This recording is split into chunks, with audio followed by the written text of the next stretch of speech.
pembelajaran pada siang hari ini. Mari kita berdoa menurut agama dan kepercayaan kita masing-masing. Doa dulu. Doa selesai. Ibu mau nanya, untuk hari ini ada yang tidak hadir? Ada Bu. Siapa? Mbak Febi. Ibu Tani Bu. Jadi pada hari ini kita akan membahas materi mengenai infografis. Apakah sebelumnya anak-anak di sini sudah mengetahui apa itu infografis? Belum. Nah, di sini kita akan membahas tentang infografis. Infografis adalah sebuah media informasi yang dapat berbentuk teks dengan perpaduan gambar, grafik, ilustrasi, dan tipografi. Biasanya infografis digunakan untuk mempresentasikan data agar penyajiannya mudah untuk dipahami dan dibaca. Manfaat dari infografis adalah: 1. Informasi lebih menarik. Infografis mengemas informasi berisi data menjadi lebih menarik. Pada penerapannya, infografis menerapkan elemen desain pembuatannya. Kedua, menjadi efisien dan efektif. Adanya kombinasi visual dalam infografis membuat pembaca menjadi lebih efisien dalam mencerna informasi. Yang ketiga, meningkatkan minat baca. Tanpa disangka, infografis mampu meningkatkan minat baca peserta didik. Hanya perlu membaca info berupa visual yang disajikan dengan menarik.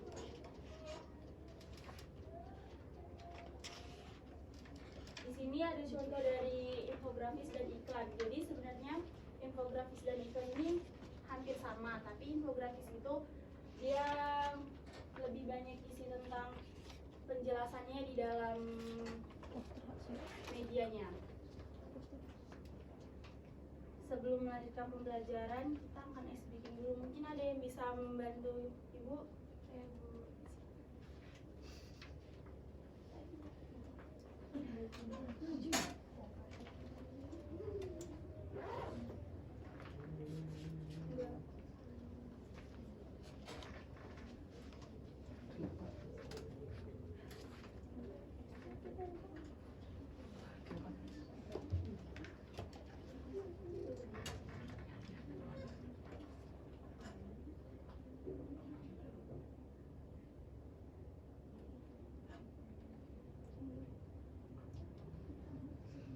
Menampilkan data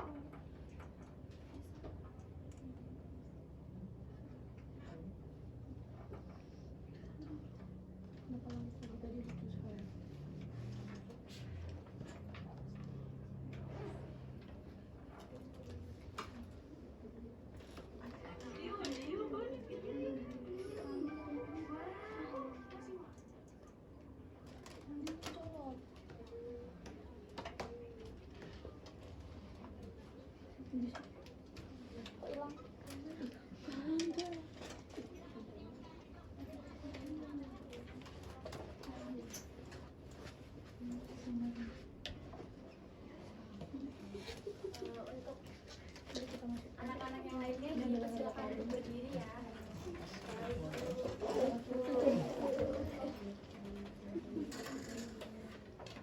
Kita mulai ya.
Enggak. Aku tak bikin. Tahu benda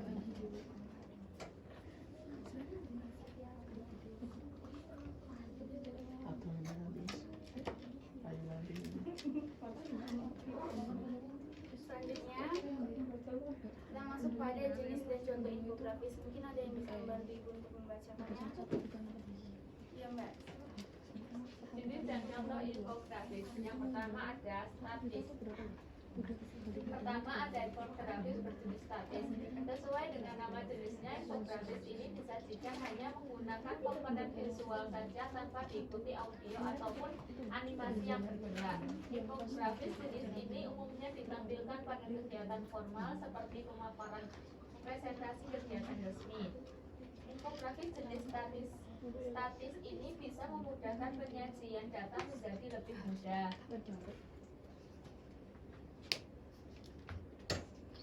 Kemudian nomor 2, list. Kedua ada infografis berjenis list atau biasa dikenal dengan daftar. Infografis jenis ini umumnya berisikan data dalam bentuk daftar. Biasanya infografis daftar ini digunakan untuk menyampaikan informasi berupa langkah-langkah atau cara melakukan hal tertentu. Kemudian yang ketiga ada lini masa. Infografis ini biasanya digunakan untuk memberikan informasi terkait data kronologi atau urutan dan waktu terjadinya kegiatan tertentu. Terima kasih mbak. Jadi sebelum mengerjakan tugas yang akan diberikan, kalian harus menyimak.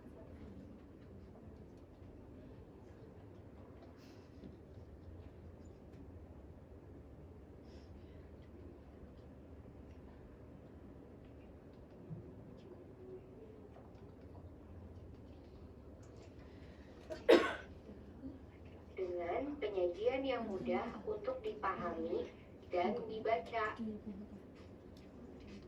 Mari kita belajar jenis-jenis infografis. Yang pertama adalah infografis statis. Infografis statis adalah infografis yang disajikan dalam bentuk yang sederhana tanpa menggunakan audio dan animasi yang bergerak. Tampilannya menjelaskan sebuah konten atau topik yang dibahas pada infografis tersebut. Selanjutnya adalah infografis animasi.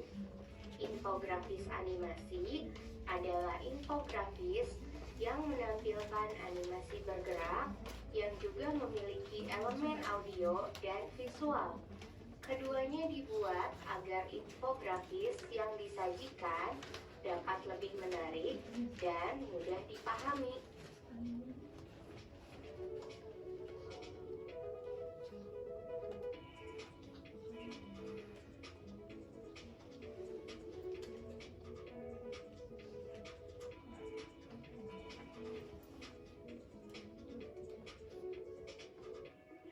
Yang terakhir ada infografis interaktif. Infografis interaktif adalah infografis yang paling kompleks dari infografis statis dan animasi. Tambahan infografis interaktif ini adalah sebuah penyajian informasi yang ditampilkan dengan elemen tambahan seperti tombol yang dapat membuka halaman lain dari infografis tersebut. Selanjutnya, mari kita mempelajari tahapan dalam membuat infografis.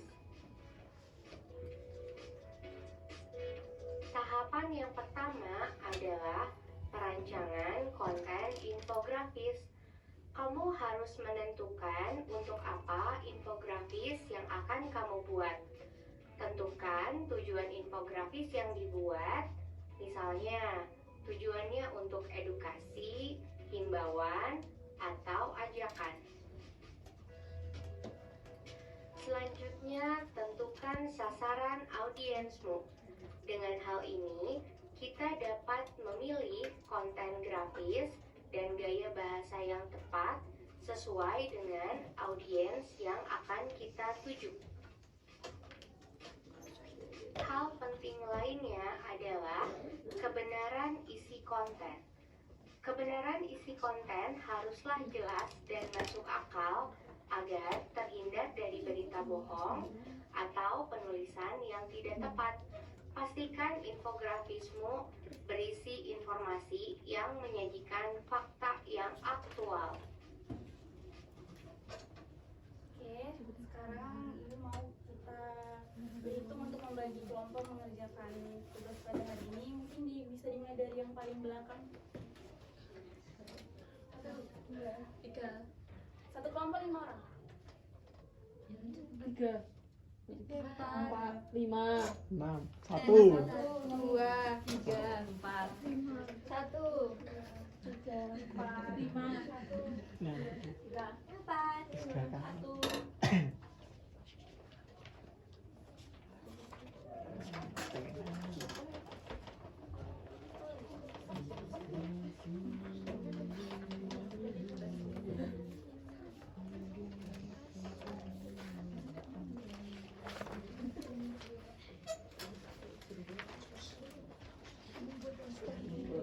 Ibu akan kasih waktu 20 menit untuk kalian menyelesaikan tugas pada hari ini.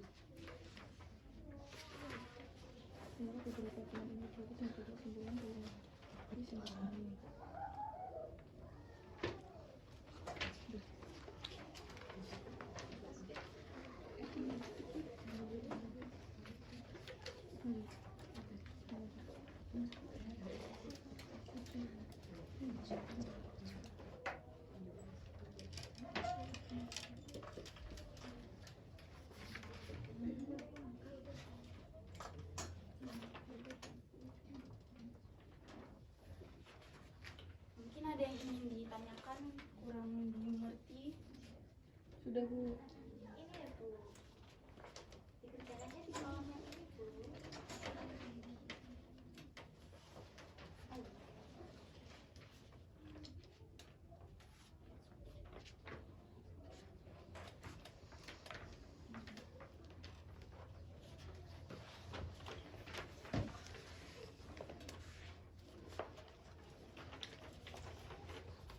Apakah sudah selesai?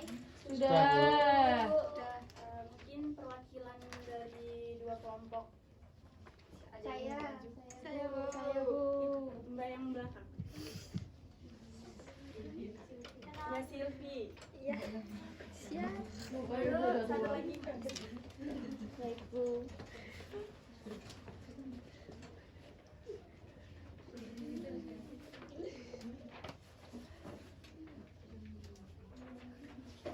Dalam infografis yang kelompok kami temui membahas tentang bullying. Infografis ini menjelaskan tentang apa saja yang termasuk dalam jenis bullying, baik secara verbal ataupun non-verbal, seperti 1. Fisik, memukul, menampar, mendorong, menggigit, menendang, mencubit, mencakar, pelecehan seksual, dan lain-lain. Yang kedua ada cyber yaitu melalui media elektronik. Dan yang ketiga ada dalam infografis yang kelompok kami temui membahas tentang bullying. Infografis ini menjelaskan tentang apa saja yang termasuk dalam jenis bullying, baik secara verbal ataupun non-verbal, seperti 1.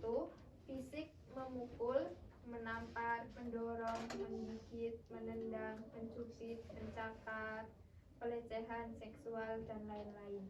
Yang kedua ada cyber, yaitu melalui media elektronik. Yang ketiga ada non fisik, itu 1. Mengancam, mempermalukan, merendahkan, mengganggu, memanggil dengan julukan atau pencatatan fisik, dan lain-lain. Selanjutnya dalam infografisnya yaitu perundungan atau pembulian adalah penggunaan kekerasan, ancaman atau paksaan untuk menyalahgunakan atau mengintimidasi orang lain. Perilaku ini dapat menjadi suatu kebiasaan dan melibatkan ketidakseimbangan kekuasaan sosial atau fisik.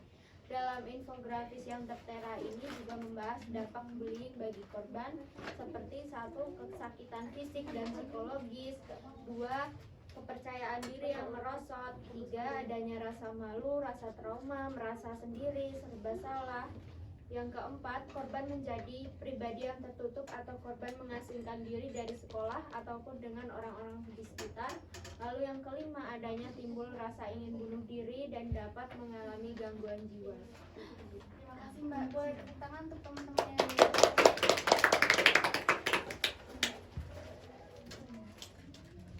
Terima kasih Bu.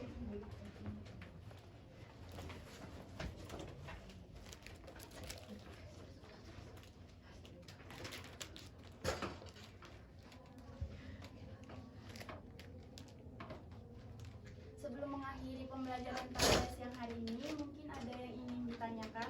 Tidak, Bu. Cukup Bu. Mungkin dari dari anak-anak sekalian ada yang bisa membantu menyimpulkan pembelajaran pada siang hari ini. Saya, Bu. Ya, kepada Mbak Priscilla dipersilakan. Infografis adalah visualisasi data, gagasan, informasi, atau pengetahuan melalui bagan, grafis, jadwal, dan lainnya agar data, gagasan, informasi, atau pengetahuan tersebut dapat disajikan lebih kompleks agar dapat dipahami dengan mudah dan cepat oleh pembaca. Infografis dapat menyajikan materi kepada pembaca secara lebih ringkas namun tetap jelas karena disertai dengan gambar-gambar dan informasi yang mendukung. Terima kasih Mbak. 3. Sebelum mengakhiri kelas pada hari ini, Ibu ingin mengingatkan kepada anak-anak semuanya bahwasannya untuk pertemuan minggu depan kita akan mengadakan ulangan harian. Jadi untuk materi-materi yang sudah dipelajari kembali diulang ya. Sekarang kita berdoa menurut agama dan kepercayaan kita masing-masing. Doa dimulai. Doa selesai. Terima kasih untuk hari ini. Ibu akhiri dengan wassalamualaikum warahmatullahi wabarakatuh. Waalaikumsalam warahmatullahi wabarakatuh. Terima kasih, Bu.